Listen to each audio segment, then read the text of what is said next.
오늘 주시는 하나님의 말씀을 함께 봉독하겠습니다.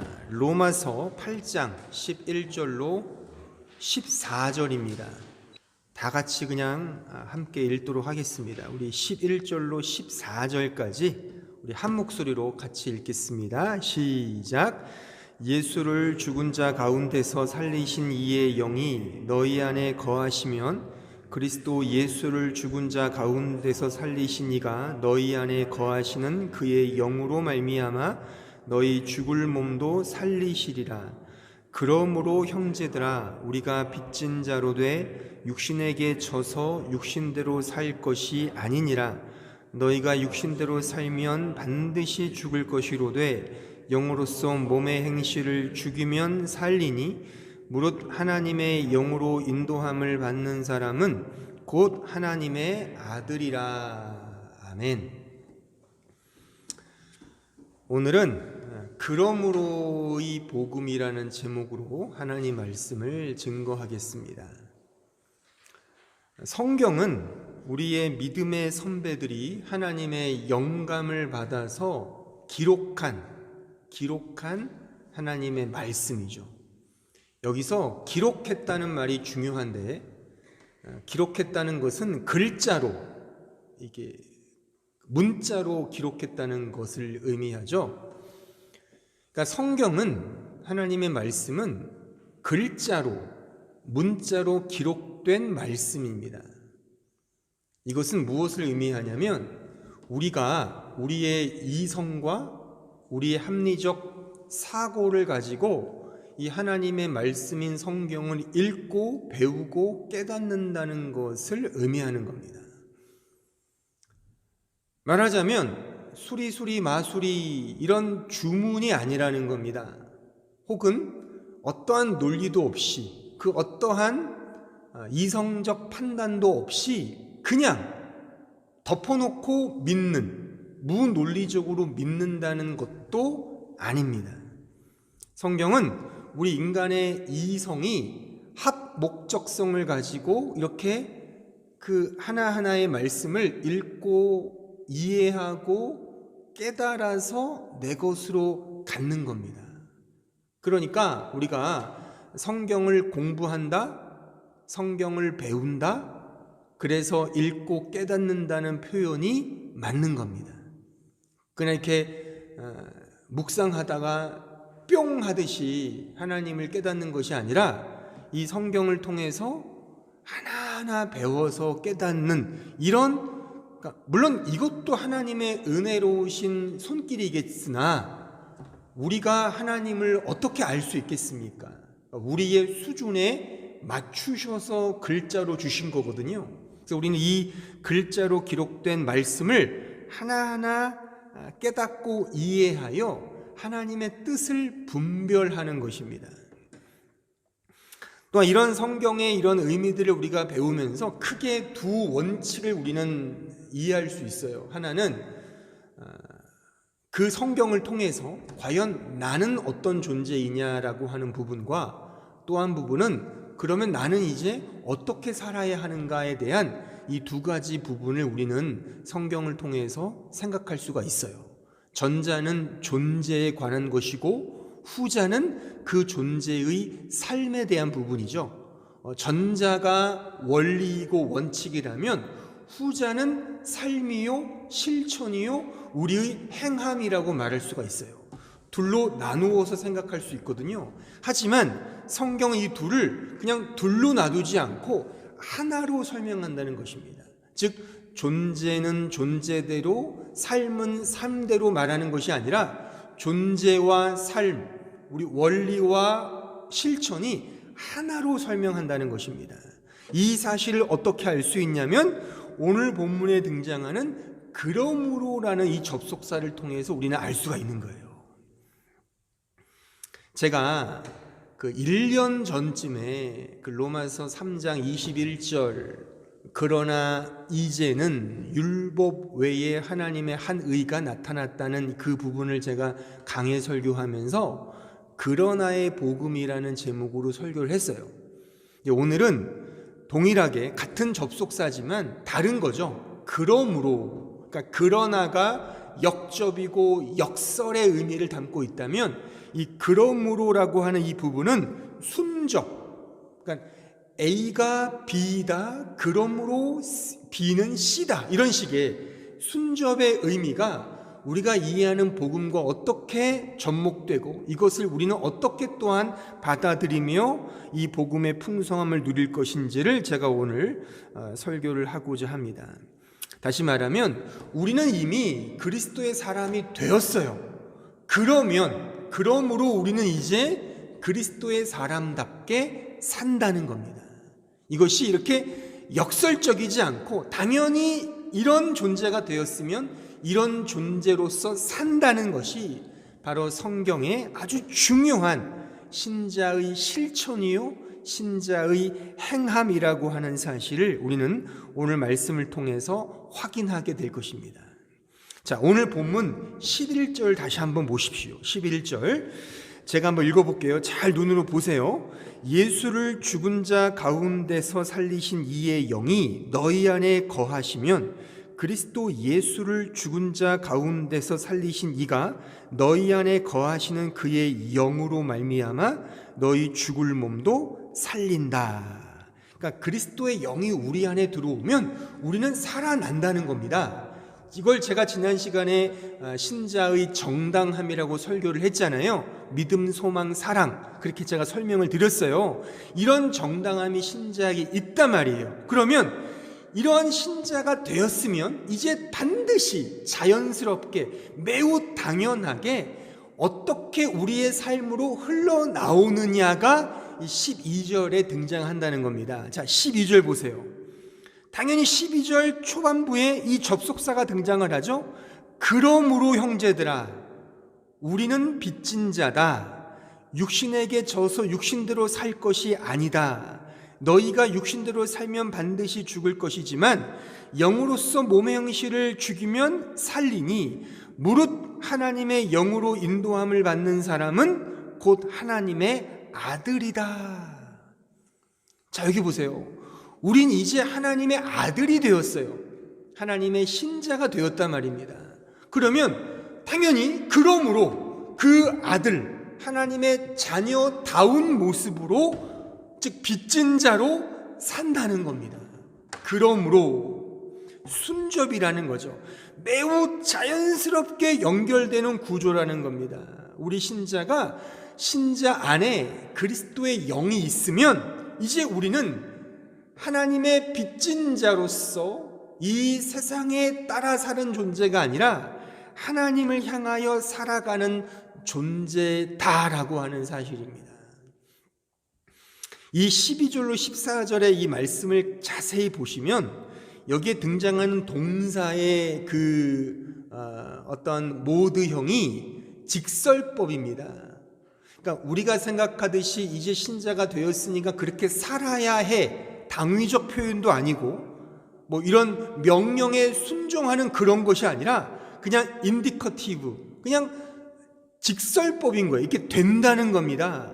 그게 되자가 아니라 되어야 한다가 아니라 이제 우리는 빚진 자로서 하나님의 아들로서 그의 자녀로서 그렇게 산다 이겁니다. 따라서 존재와 우리의 삶은 원리와 실천은 결코 분리되거나 나뉘지 않는다는 것입니다. 그리스도의 사람은 그리스도의 사람답게 산다는 겁니다. 이것이 그러므로의 복음을 지닌 신자의 당연한 행함인 것입니다. 행함. 자, 마태복음 7장에 한번 가보세요. 7장 15절로 20절.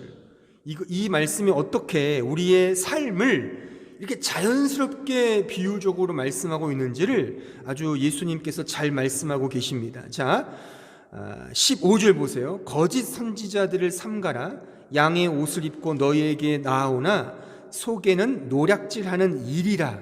그들의 열매로 그들을 알지니 가시나무에서 포도를 또는 엉겅퀴에서 무화과를 따겠느냐. 이와 같이 좋은 나무마다 아름다운 열매를 맺고 못된 나무가 나쁜 열매를 맺나니 좋은 나무가 나쁜 열매를 맺을 수 없고 잘 보세요. 그렇죠?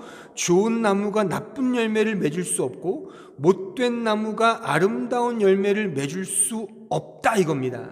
19절 아름다운 열매를 맺지 아니하는 나무마다 찍어 불에 던져지느니라. 이러므로 그들의 열매로 그들을 알리라. 자, 이 말씀의 핵심은 뭐냐면 이겁니다. 나무와 열매가 따로 있지 않다는 말씀이죠. 그러니까 좋은 나무는 아름다운 열매를 맺을 것이고 못된 나무는 나쁜 열매를 맺는다는 것입니다. 나무와 열매는 같다는 것입니다. 그러니까 우리 안에 그리스도의 영이 있으면 당연히 자연스럽게 그러므로 순접이에요. 그러므로 그 복음의 모습으로 산다는 것입니다. 이 원리를 꼭 기억을 하고 계셔야 돼요. 이것이 기독교 실천의 매우 중요한 원칙입니다. 이제 우리가 로마서의 후반부로 가면서 실천과 삶을 말할 텐데 이 원칙이 흔들리면 우리의 복음은 어느 순간 율법주의가 되거나 인본주의가 된다는 사실을 우리는 꼭 기억을 해야 돼요. 자, 그 이하를 계속 보시죠. 마태복음 7장 21절에 가보세요.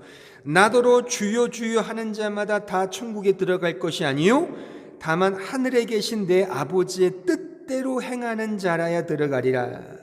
그날에 많은 사람이 나더러 이르되 주여 주여 우리가 주의 이름으로 선지자 노릇하며 주의 이름으로 귀신을 쫓아내며 주의 이름으로 많은 권능을 행하지 아니하였나이까 하리니 그때 내가 그들에게 밝히 말하되 내가 너희를 도무지 알지 못하니 불법을 행하는 자들아 내게서 떠나가라 하리라. 자, 보세요. 21절에 보면 천국에는 하나님 아버지의 뜻대로 행하는 자가 들어간답니다. 근데 보세요. 그러니까 단순히 인간의 행함을 말하는 게 아니에요. 인간적 실천을 말하는 것이 아니라 아버지의 뜻대로 행하는 자가 들어간다는 거예요. 근데 보세요. 22절, 23절에 봐도 동일하게 행함이 나오거든요. 근데 그 행함은 불법을 행하는 행함이라고 기록되어 있죠. 그러니까 여기서 우리가 알 수 있는 것은 단순히 행함 그 자체를 의미하는 것이 아니라는 것입니다. 아버지의 뜻대로 행하는 것, 진리 그 안에서 행하는 것을 의미하는 것입니다. 자, 더 계속해서 7장 24절에 가보십시오. 그러므로 누구든지 나의 이 말을 듣고 행하는 자는 그 집을 반석 위에 지은 지혜로운 사람 같으니라. 비가 내리고 창수가 나고 바람이 불어 그 집에 부딪히되 무너지지 아니하나니 이는 주추를 반석 위에 놓은 까닭이요 나의 이 말을 듣고 행하지 아니하는 자는 그 집을 모래 위에 지은 어리석은 사람 같으리니 비가 내리고 창수가 나고 바람이 불어 그 집에 부딪힘에 무너져 그 무너짐이 심하니라. 그러니까 주의 말씀을 듣고 행하는 자라는 것이죠. 진리 안에서 행하는 것을 의미하는 거예요. 그러니까 근거가 뭐냐 이겁니다. 그 근거가 반석이다. 이거 반석. 그 반석이 뭐예요? 성경은 반석이 바로 예수의 진리를 의미하죠. 예수님을 의미하는 것입니다. 그러니까 진리가 내 안에 있는 진리가 있는 자, 그리스도가 그 안에 있는 자, 그리스도의 영이 그 안에 있는 자는 그러므로 행하게 된다는 말씀인 겁니다. 여기서 제가 계속 말씀드리지만 행함 그 자체가 중요한 게 아니에요. 왜냐하면 여기 보세요. 아까 22절 다시 보세요. 7장 22절. 이 사람들이 주의 이름으로 선지자 노릇하고 주의 이름으로 귀신을 쫓아내고 주의 이름으로 많은 권능을 행했어요. 하지만 이 행함은 하나님께서 인정하지 않는 행함이라는 것입니다. 그러니까 단순히 실천이냐, 어떤 노릇이냐, 어떤 역할을 하느냐, 어떤 규범이냐, 행동이냐가 아니라 근거가 어디 있느냐. 이게 기독교 실천의 매우 중요한 대원칙입니다. 그 반석 위에 기초를 두느냐, 이것이 우리 기독교인들의 행함의 중요한 원칙이라는 것입니다. 그냥 내 힘으로, 내 능력으로, 내 생각으로, 내 행동으로 한다고 해서 그것이 기독교 실천이 되는 차원이 아니라는 것입니다. 예수 그리스도께 정초되어 있어야만, 그 위에 근거하고 있어야만 그 행함이 진정한 행함이 된다는 사실입니다. 이것이 그러므로의 복음을 아는 자의 행함이 된다라고 하는 사실, 이것이 기독교 실천입니다. 예배를 드린다고 해서, 기도를 한다고 해서, 헌금을 드린다고 해서 전도와 선교와 구제와 봉사와 나눔, 이런 것들을 행한다고 해서 하나님이 기뻐하시는 게 아니라는 것입니다. 근거가 어디 있느냐?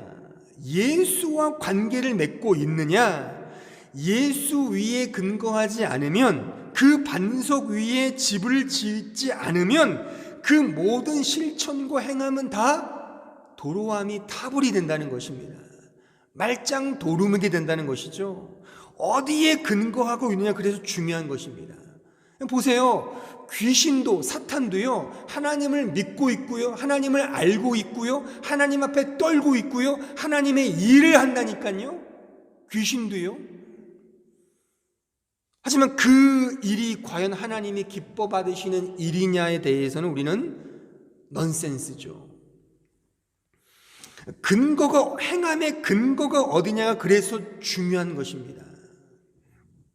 제가 이 부분을 좀 더 쉽게 설명해 드리기 위해서 성경의 몇 가지 사례들을 제가 설명해 드리려고 합니다. 그러니까 그러므로의 복음을 이해한 자의 정당한 실천이 무엇이냐를 제가 이제 한 3가지의 이야기로 말씀을 드릴 텐데 한번 잘 들어보세요. 다 주일학교 때 들었던 이야기들이에요. 근데 이런 맥락에서 한번 우리가 이해를 하고서, 요런 근거에서 우리가 살아가는구나. 이게 바로 그러므로, 내 안에 그리스도를 가진 신자가 그러므로 살아가는 신자의 정당한 모습이구나를 좀 적용하면 좋겠다 싶습니다. 먼저 제가 소개하고 싶은 이야기는 열왕기상 18장에 등장하는 이야기예요. 제가 잘 아는 이야기 때문에 제가 인용은 해드리지 않겠어요. 성경 시간 관계상. 그 열왕기상 18장에 보면 그 우상 선지자 850명과 엘리야 선지자 간의 영적 싸움이 등장하고 있죠. 그렇죠? 엄밀히 말하면 바알 선지자 450명, 아세라 선지자 400명, 도합 850명 대 엘리야 한 사람과 싸우는 거예요, 영적으로. 그래서 송아지를 갖다 놓고 누가 먼저 자신이 믿는 신이 응답하느냐, 그 시합을 한단 말이에요.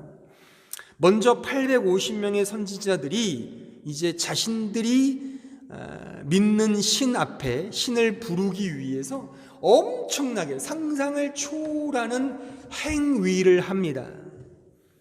엄청난 열심과 노력과 수고를 들여서 바알 신이여, 그게 하나님이죠. 하나님 오십시오라고 막 엄청나게 막 그냥 노력을 하죠. 한번 상상을 해보세요. 850명이 모여서 그들이 막 열렬하게 자신들이 믿는 신 앞에 예배드리고 제사 지낸다고 생각을 해보세요.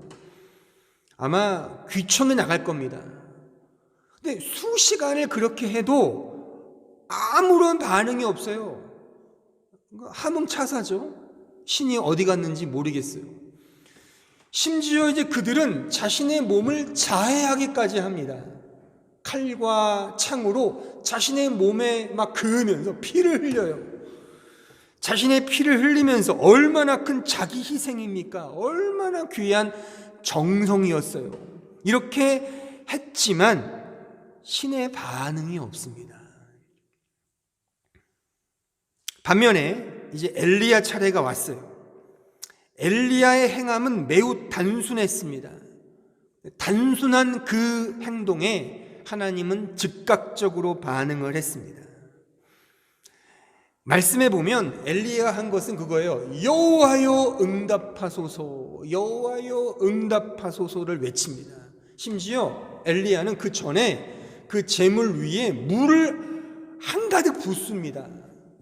그러니까 물을 붓는다는 것은 불이 와도 안 타잖아요. 그렇게 배짱을 튕기는 거죠. 그렇게 엘리야는 하는데 하나님을 외침과 동시에 하늘로부터 여호와의 불이 임하여 그 도랑의 물을 핥아버리고 그 제물을 다 태워버립니다. 850대 1의 결투에서 엘리야가 승리를 하죠. 한번 생각을 해보십시오, 여러분들. 상식적으로 이게 참 납득이 되는가? 그러니까 인간의 노력과 수고와 행위라는 차원에서 본다면 사실 내가 신이라면, 내가 하나님이라면 850명의 그 열렬한 사모함과 정성과 심지어 자신의 몸을 그어서 피를 흘리기까지 나타내는 그 열심 앞에 아마 감동 받을 것입니다. 하지만 하나님은, 신은 그 우상 선지자들 앞에 잠잠했습니다. 이게 상식적으로 생각할 수가 없는 것입니다. 근거가 어디 있느냐, 그 문제인 것입니다. 우리는 알게 모르게 다 하나님에게 근거를 두기보다는 이런 식의 숫자 노름에 근거를 둘 때가 많죠. 우리가 살고 있는 이 사회는 아주 살벌한 민주주의 사회이기 때문에 어떻게든지 쪽수가 많은 쪽이 이기게 마련입니다. 그러니까 신이라면 이런 열심, 이런 노력, 그러니까 최대 다수의 최대 행복, 공리주의에 훨씬 마음이 쓸리게 되어 있어요. 그쪽에 더 노력이 있고 더 큰 어떤 보상이 있으면 거기에 더 힘을 실어주는 것이 우리가 사는 세상의 당연한 원칙이고 원리입니다. 우리 그렇게 신을 이해하는 그런 경향이 있죠. 하지만 그렇지 않다는 것입니다. 얼마 전에 우리나라에도 대통령 선거가 끝났지 않습니까? 제가 그 페이스북을 하는데 제 친구들 중에 둘로 나뉘었어요. 어떤 사람들은 와, 정말 정권 교체를 했다, 너무 좋다, 대한민국 만세, 막 이렇게 외치는 부류들도 있고, 또 한쪽은 못 살겠다, 이민 가자, 뭐 그런 부류들도 있어요. 근데 어쨌든 간에 이 민주주의 사회에서 아주 살벌한 그런 간발의 차로 이겼지만 이긴 건 이긴 거잖아요. 그쪽의 노력과 수고를 인정할 수밖에 없잖아요. 이게 이 세상의 논리거든요. 그러니까 850대 1은 사실 우리는 하나님을 믿기 때문에 이렇게 됐다라고 생각하지만 사실 엄밀히 따지면 850의 가치가 훨씬 커 보이지 않습니까? 그들의 노력과 그들의 수고와 그들의 행함이 얼마나 귀해 보여요. 지성이면 감천이고 그들의 그 엄청난 자기 희생의 치성이 얼마나 높아 보이냐고요. 그렇지만 성경은 아주 냉정하리만치 그 850명의 자기 희생과 피마저도 그냥 도로아미 타불로 치부해 버린단 말이에요. 말짱 도루묵이 된단 말이죠. 그들의 수고는 아무것도 아닌 게 된단 말이에요. 아까 읽었던 말씀처럼 나는 주의 이름으로 귀신도 쫓아내고 많은 권능을 행했고 놀라운 복음 사역을 했는데 이런 노력 하나님 인정해 주지 않으세요? 근데 하나님은 그건 나와 상관없다는 것입니다. 왜요? 근거가 잘못됐기 때문에. 근거가, 내가 내 신앙이 정초되어 있는 그 자리가 예수가 아니면 내가 아무리 노력을 해도 그것은 하나님과 아무런 상관이 없는 그냥 자기 열심에 불과하다는 사실이 바로 성경이 말하는 매우 냉혹한 이 믿음의 본질이라는 사실을 우리는 알아야 되는 겁니다. 따라서 우리는, 제가 이 로마서를 설교하면서 계속 강조하지만, 우리가 실천을 하기에 앞서서 나는 과연 왜 이 실천을 하느냐, 나는 왜 이 행동을 하느냐를, 그 근거를 날마다 매 순간 우리는 곱씹어 보아야 하는 것입니다. 그것은 내 자랑을 위한, 내 영광을 위한 것이냐, 진짜 하나님의 영광을 위한 것이냐를 우리는 아주 민감하게, 매우 민감하게 우리 자신을 돌아보아야 한다는 사실입니다. 바로 이 사실을 우리는 열왕기상 18장의 이야기를 통해서 우리는 추출해낼 수가 있습니다. 또 하나의 이야기는 누가복음 15장에 등장하는 탕자의 비유에 관한 이야기예요. 이 이야기는 아마 잘 알 겁니다. 둘째 아들이 아버지가 살아계심에도 불구하고 자신의 유산을 달라 하여 그 유산을 가지고 집을 나가버린 아주 불효막심한 그런 자식에 대한 이야기죠. 또한 그 말미에 보면 큰아들도 등장을 해요. 그래서 큰아들도 여전히 집에 머물러 있지만 아버지의 마음을 전혀 이해하지 못하는, 왜냐하면 그 탕자의 비유의 이야기의 핵심은 아버지의 마음이거든요. 여전히 자기 자식을 기다리는 그 아버지의 사랑과 은혜로우신 그 마음이 그 탕자 이야기의 핵심이거든요. 그러니까 집을 나간 아들이나 집에 머물러 있는 아들이나 결국 아버지의 마음을 몰랐죠. 그렇죠? 그러니까 집을 나간 아들도 아버지 마음을 몰랐고, 집에 여전히 머물러 있지만 아버지 마음을 몰랐어요. 근데 결과는 어떻게 되죠? 그러니까 집을 나간 아들은 결국 돌아와서 아버지의 마음을 알죠. 하지만 이 이야기가 끝날 때까지 큰아들은 아버지의 마음을 몰라요. 그렇게 해서 이야기는 끝을 맺는단 말입니다.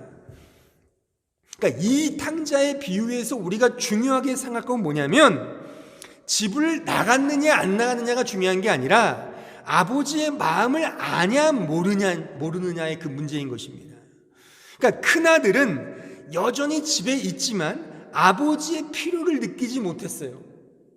아버지를 느끼지 못했어요. 하지만 둘째는 집을 나가 보니까 아버지가 필요하구나를 깨달았단 말이에요. 그래서 이 둘째 아들은 그제야 비로소 아버지는 정말 필요한 존재구나를 깨달았단 말입니다. 이게 이 이야기의 핵심입니다. 큰아들은 자신에게 주어진 모든 것이 당연한 것으로 생각을 했어요. 하지만 둘째는 이 모든 것이 당연한 것이 아니라 아버지의 사랑과 은혜구나를 깨달았다는 사실입니다. 우리는 그래서 이 이야기를 통하여 나에게 당연한 것은 없구나, 모든 것이 아버지 하나님의 은혜구나를 깨닫는 것입니다. 이 깨달음을 통하여 행함으로 나오는 거예요. 이게 기독교의 실천인 것입니다. 그냥 내가 가진 모든 것이 당연하다 생각하는 것이 아니라 이 모든 것이 정말 하나님의 은혜요, 하나님의 사랑이구나, 그래서 하나님이 진짜 필요하구나를 깨닫는 것입니다. 세 번째 이야기를 제가 소개하고 싶은 것은 바로 가룟 유다와 베드로의 이야기예요. 대조적으로요, 가룟 유다와 베드로의 사건이죠. 그러니까 우리가 잘 알듯이 가룟 유다는 예수님을 은30에 팔아넘겼지 않습니까? 아주 어떻게 주님의 제자로서 이런 일을 행할 수 있겠습니까? 하지만 동일하게 베드로 역시도 주님의 수제자라고 자처하는 그 역시도 결국 예수님을 3번이나 부인하지 않습니까? 심지어 저주까지 하죠. 사실 동일하게 이 가룟 유다나 베드로나 다 예수님의 제자로서 행할 수 없는 엄청난 배신, 죄악을 범한 그런 행위였던 것입니다. 하지만 그 결과 가룟 유다는 스스로 목을 매어 죽죠. 반면에 베드로는 회개를 하고 돌아옵니다. 여기서 우리가 먼저 생각하는 건 뭐냐면, 가룟 유다가 자살을 했다고 해서 그가 자신의 잘못을 뉘우치지 않았느냐, 그건 몰라요. 그러니까 우리가 상식적으로 생각을 해서 사실 가룟 유다의 스스로 목맨 이 자살 때문에 벌받았다 이런 게 아니라 이 사람의 자살이라는 이 행동을 한번 보자면 어떻게 보면 매우 결기 있는 모습으로 이해할 수도 있습니다. 자신의 잘못을 스스로 책임지려고 하는 매우 책임감 있는 모습으로도 읽힐 수 있죠. 우리가 아는 철학자들이나 사상가들이나 유명한 정치인들 중에서도 자신의 목숨을 끊는 경우도 있잖아요. 그러니까 얼마나 그게 물론 여러 가지 미화하면은 되게 멋지게 포장할 수도 있거든요. 물론 그런 여지도 있죠. 그러니까 가룟 유다가 스스로 목을 맸다 그래서 그 행동이 악하다가 아니라 중요한 건 뭐냐면 스스로 목매어 스스로 자신의 잘못을 책임졌다는 그 부분이 문제가 된다는 사실입니다. 그러니까 무슨 말이냐면 믿음과 신앙은 내 스스로 나를 책임지는 것이 아닙니다. 오히려 주님을 붙드는 겁니다. 그러니까 내 스스로 책임진다는 차원에서 보자면 사실 베드로보다 가룟 유다가 더 매력적이죠. 더 멋있을 수 있죠. 내가 잘못을 범했네. 어찌 내가 따르던 주님을 배반하고 은삼십에 팔 수 있어. 난 역시 못된 사람이야 라고 아주 멋지게 자신의 목을 맬 수 있거든요. 그러니까 그것도 뉘우침이겠죠. 회개일 수 있습니다. 하지만 그 회개와 그 뉘우침은 자기 스스로를 책임지는 자기 만족을 향한 회개이겠죠. 그것은 성경의 회개가 아니라고 보는 것입니다. 그러니까 내 만족을 위해 우리는 뉘우칠 수 있거든요. 내가 잘못을 범했는데 쪽이 팔려요. 그러니까 되게 이 대인배의 마음으로 그래 미안해 잘못했어. 내가 이 모든 잘못을 내가 떠안고 갈게. 멋지게 할 수 있거든요. 정치인들이 앞에 나와서 모든 잘못은 저에게 있습니다. 제가 십자가를 지고 제가 이 모든 문제를 안고 가겠습니다. 용서해 주십시오라고 얼마나 멋있어요. 그 이후에 지지율이 막 올라갈 수 있거든요. 그 속내는 다 정치적이거든요. 그렇게 함으로써 이 위기를 돌파하려는 그런 어떤 정치적인 그런 모습이 있을 수 있거든요. 이것이 회개가 아니라는 것입니다. 인간적으로 보면 제가 목사를 떠나서 인간적으로 보면 사실 가룟 유다가 멋있어 보여요. 베드로는 굉장히 쪼잔해 보여요. 아니 잘못을 보였는데 뭐 했어요 지가? 주님 나타나서 너 양을 쳐라 뭘 해라 이렇게 할 때 너 나 사랑하냐고 할 때 그가 한 게 뭐가 있겠습니까? 그렇죠? 그러니까 인간적으로 볼 때는 인간적인 행위로 볼 때는 가룟 유다가 멋있어 보여요. 하지만 성경의 관점에서 보면 가룟 유다는 스스로 자신의 문제를 책임지고자 했다는 사실이죠. 이것을 성경은 인정하지 않는다는 것입니다. 반면에 베드로는 그냥 주님을 붙든 겁니다. 주님을 붙든 거예요. 이게 믿음의 차이인 것입니다. 믿음은 스스로 하는 싸움이 아닙니다. 꼭 기억하십시오. 믿음은 스스로 하는 싸움이 아니에요. 여러분들이 자꾸만 이 기독교의 성화를 아이들을 가르칠 때 우리 애도 그러더라고요. 그 어떤 동화책인가에 보면은 스스로 잘해요. 스스로 잘해요. 참 잘했어요. 도장 꽉 찍어주고 스스로 하는 것을 우리는 아이들의 교육으로 이야기하잖아요. 그렇잖아요. 근데 이 스스로 하는 요런 패러다임을 기독교 성화로 이해하는 경향이 있어요. 절대 아닙니다. 절대 아니에요. 이건 기독교의 성화, 거룩해지는 게 아니에요. 기독교의 성화, 더 주님을 닮아가는 것은 더 주님이 필요합니다. 주님 없으면 난 못 살아요. 주님을 붙들고 바라보는 것이 기독교의 성화이며 성장이라고 하는 사실을 기억을 해야 돼요. 가룟 유다처럼 내 잘못은 내가 책임진다. 내가 알아서 할게요. 목숨 끊고 멋있어 보이죠. 이것이 기독교의 성화나 기독교의 어떤 성숙이 아닌 것입니다. 그냥 주님을 붙드는 거예요. 주님, 저 아시지 않습니까? 저 아시죠?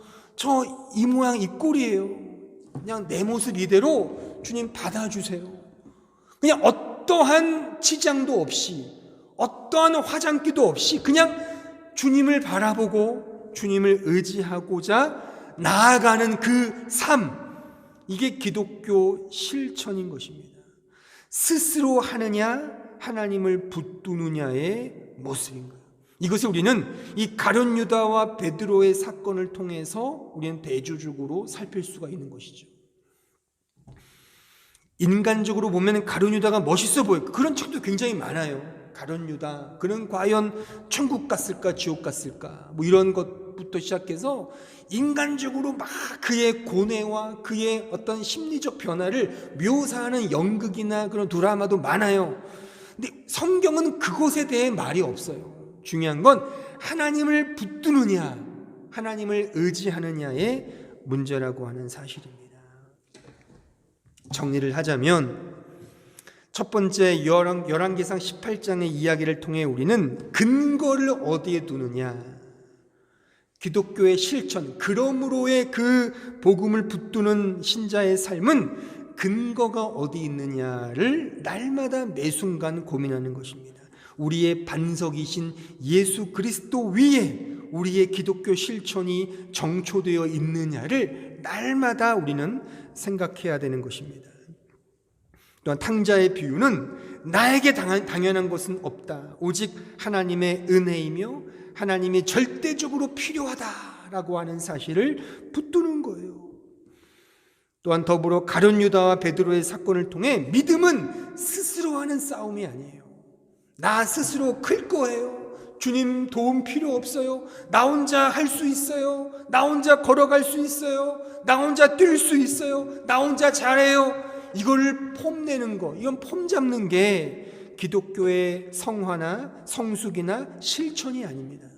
오히려 더 주님을 붙들고 주님을 의지하는 것, 그것이 바로 기독교의 실천이며 삶이라고 하는 사실입니다. 문득 제가 떠오르는 예 중에, 여러분들 예전에 그 응답하라 1988이라고 보셨어요? 저는 뭐 다 보진 않았지만 그 유튜브에서 짤로 몇 개 봤는데 거기서 그런 장면이 문득 떠오르네요. 거기에 그 정봉이 엄마가 집 나간 적이 있잖아요. 뭐 어디 뭐 시골에 간다고 갔는데 뭐 엄마가 가면서 뭐 이거 해먹어 저거 해먹어 다 해놨는데 그 아버지와 두 아들은 그거 전혀 안 하죠. 그래서 지들끼리 그냥 먹고 마시고 하잖아요. 그러면서 엄마가 오기 직전에 다 정리해 놓죠. 아주 깨끗한 해놓잖아요. 그리고서 엄마가 왔는데 그 아빠나 그 두 아들이 이제 엄마 없어도 우리 잘할 수 있어. 그래 그 엄마가 굉장히 섭섭해하고 실망하고 굉장히 이렇게 낙담하잖아요. 그렇잖아요. 그러니까 그게 뭘 의미하겠어요? 엄마 필요해. 엄마 없으면 안 돼. 그때 엄마가 좋아하는 거잖아요. 말하자면 그거라는 겁니다. 이게 우리의 신앙이 큰다는 건 하나님 필요 없어요. 이제 나 잘할 수 있어요. 나 노래 잘 부르고요, 나 실천 잘하고요, 나 섬기는 거 잘하고요, 나 사랑 잘해요. 나 하나님 없어도 우리 교회 잘 돼요. 얼마나 잘해요. 나 설교 잘하고요, 나 말씀 많이 알고요, 실천 잘해요. 하나님 그냥 계세요 거기. 그게 기독교의 실천이 아닌, 그건 인본주의적 실천이죠. 교회가 그런 집단이 아니잖아요. 언제나 주님을 붙드는 거예요. 언제나 기도하는 거예요. 언제나 하나님을 의지하는 겁니다. 내 잘난 맛에, 내 실력으로. 그래서 오히려 돈이 많거나 큰 교회일수록 이 문제에 빠질 수가 있는 거예요. 왜? 하나님이 없어도 잘 굴러가니까. 오히려 힘든 교회, 어려운 가정, 여러 가지 십자가가 있는 가정일수록 하나님 없으면 안 돼요. 하나님 없으면 나 죽어요. 나 도와주셔야 돼요. 이게 진짜 믿음의 신자인 것입니다. 아시겠습니까? 그러므로 좀 부족하고 연약한 것, 이것이 오히려 나쁜 게 아닌 거죠. 우리 가정에, 내 개인에게 그래서 다 연약함이 있고 불완전한 어떤 십자가가 있는 거예요. 그 십자가가 없다면 하나님을 의지하겠습니까? 그런 차원에서 우리 기독교의 실천은 바로 이겁니다. 이거. 그러니까 패러다임을 바꾸셔야 돼요. 기독교 실천은 어떤 행하는 차원이 아니에요. 교회에서 어떤 일을 섬기는 것, 물론 섬겨야지만 그 이전에 이 원리를 모르면 아니 이게 교회인지 세상 단체인지 뭐가 구무되겠습니까? 전혀 교회는 그런 단체가 아닙니다. 오히려 더 주님을 의지하고 바라보는 곳이 바로 교회인 것입니다. 오늘 지금 제가 설명한 이 세 가지 이야기 속에 제가 설명한 이 내용이 오늘 보면 딱 한 단어로 설명된 그 단어가 있습니다. 하나님을 전적으로 의지하고 의존하는 단 하나의 이 행위, 오늘 보면 12절에 등장하죠. 그것은 바로 빚진 자란 단어예요. 빚진 자, 오펠레테스. 제가 예전에 한번 이 부분도 제가 이 단어에 대해 설명한 바가 있습니다. 그러니까 성경이 말하는 빚진 자는요, 잘 들으십시오. 하나님의 은혜에 대하여 만회하거나 이렇게 큰 은혜를 받았으니 은혜를 갚아야지, 이게 아니에요. 나를 위해 예수께서 십자가에 못 박혀 죽으셨대. 너무 감사해. 그 은혜에 감사하여 나 이제 어떻게 갚을 거야. 이게 빚진 자의 개념이 아닙니다. 요런 의미 속에는 보세요. 그럼 빚을 갚으면 어떡할 거예요?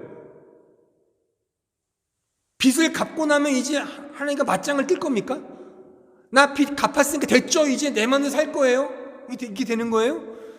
이런 게 아닌 거예요. 성경에서의 빚진 자의 마음은 내 스스로 책임지는 싸움이 아닙니다. 끊임없이 주님을 의지하며 주님이 필요합니다, 주님 없으면 안 됩니다를 의미하는, 상징하는 단어인 것입니다. 그래서 빚진 자의 의미는 심령이 가난한 것을 의미하는 거예요. 그 팔복 가운데 심령이 가난한 자는 복이 있나니 천국이 그들의 것이다. 이 가난한 마음을 의미하는 거예요. 이 가난함이라는 것은 헬라어로 푸토코스라고 제가 말씀드렸죠. 어떤 상대적인 가난이 아니라 절대적인 가난이에요. 그냥 내가 누구와 비교해서 누구보다 좀 부족해, 누구보다 좀 더 가난해, 이런 차원이 아니라 절대적으로 내가 가난한 것, 이것이 바로 푸토코스, 심령이 가난하다는 그런 의미입니다. 그러니까 완전하게 주님 없으면 살 수 없음을 고백하는 것이 바로 이 심령이 가난함, 또한 빚진 자의 마음, 바로 그것입니다. 이 마음으로 살아가는 것이 바로 그러므로의 복음을 이해한 자의 정상적인 삶이라고 하는 사실입니다. 자, 끝으로 에베소서 2장 8절로 10절에 한번 가보십시오. 너희는 그 은혜에 의하여 믿음으로 말미암아 구원을 받았으니 이것은 너희에게서 난 것이 아니요 하나님의 선물이라. 행위에서 난 것이 아니니 이는 누구든 자랑하지 못하게 함이라. 우리는 그가 만드신 바라 그리스도 예수 안에서 선한 일을 위하여 지으심을 받은 자니 이 일은 하나님이 전에 예비하사 우리로 그 가운데서 행하게 하려 하심이라. 자, 보십시오. 참, 이 말씀에 보면 어폐가 있지 않습니까? 모순이 있어 보이죠? 왜냐하면 그 9절 다시 보세요. 지금 이 우리가 받은 믿음과 은혜는 행위에서 나는 것이 아니랍니다. 근데 마지막 10절 끝에 보시면 우리로 그 믿음 가운데서 행하게 하려 함이라. 또 행함이 나와요. 그러면 전자의 행함과 후자의 행함은 뭐예요? 왜 다르죠? 오늘 제 설교를 잘 이해하셨다면 분명히 이해가 되시죠? 전자의 행위는 내가 스스로 하는 행위를 말하는 겁니다. 내가 책임지는 행위, 이거는 우리 신앙생활의 믿음 가운데 없다는 것입니다. 하지만 행함이 없는 건 아니죠. 행함이 있다니까요. 이제 신자는 예수를 믿는 믿음 안에서 그 근거를 예수 위에 두면 이제 자연스럽게 격발되는 것이 신자의 삶이라는 것이죠. 행함이라는 거예요. 하나님을 의지하고 하나님을 바라며 하나님을 필요로 하며 하나님과 동행하는 그 믿음의 삶을, 그 행위를 살아가게 된다는 사실입니다. 이것이 빚진 자의 마음으로 살아가는 신자의 행함인 것입니다. 고린도전서 15장 10절에 가보십시오. 그러나 내가 나된 것은 하나님의 은혜로 된 것이니 내게 주신 그의 은혜가 헛되지 아니하여 내가 모든 사도보다 더 많이 수고하였으나. 보세요.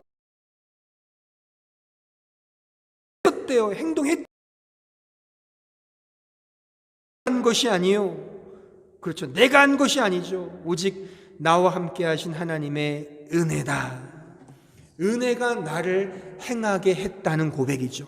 이 고백으로 가게 된다는 것입니다. 이것이 바로 빚진 자의 고백의 행함이며 그러므로의 복음을 이해하고 그렇게 살아가는 자의 정당한 행위인 것입니다. 사랑하는 성도 여러분, 당연한 것은 아무것도 없습니다. 내 스스로 하는 싸움도 아닙니다. 내 실력으로 하는 실천도 아닙니다. 여러분들의 실력이 좋아서 교회 일을 하는 것이 아닙니다. 그렇게 생각하면 안 돼요. 립 서비스로 할 수 있겠지만 본질적으로는 교회의 공동체는 세상적으로 잘 나가는 사람이 열심히 하는 곳이 아니에요. 제가 지금까지 있었던 모든 교회들은 세상적으로 돈 많이 버는 사람의 교회를 열심히 했어요. 근데 그게 교회가 아니라니까요. 그러니까 제가 자꾸만 한국 교회를 비판하는 것은, 현대 교회를 비판하는 것은, 현대 교회는 제가 아무리 봐도 이게 뭔가 잘못된 것 같아요. 성경에서 말하는 이 행함으로 가지 않고 자꾸만 뭐냐면 세상의 기준이야. 다 세상의 기준이에요. 그게 아닙니다. 그게 아니에요. 더 많이 주님을 붙드는 싸움이에요. 더 많이 낙타 무릎으로 주님 기도하는 거예요.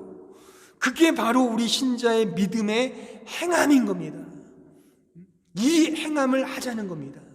이 행함을 하자는 거예요. 이 행함으로 더 녹아질 때 그 교회의 행함을 하나님이 기뻐 받으시는 것입니다. 이 사실을 꼭 기억하시고 여러분들의 주어진 삶 속에서 여러분들 스스로 책임지려고 하지 마시고 더 많이 하나님을 의지하며 하나님 필요합니다. 하나님 없으면 안 돼요. 꼭 있으셔야 돼요. 꼭 있어야 돼요. 매 순간 주님 없으면 나 살 수 없습니다. 이 고백을 행하면서 여러분 삶 속에서 하나님을 더 풍성히 누리는 우리 모두가 다 되시길 진심으로 기원하고 또한 소망합니다.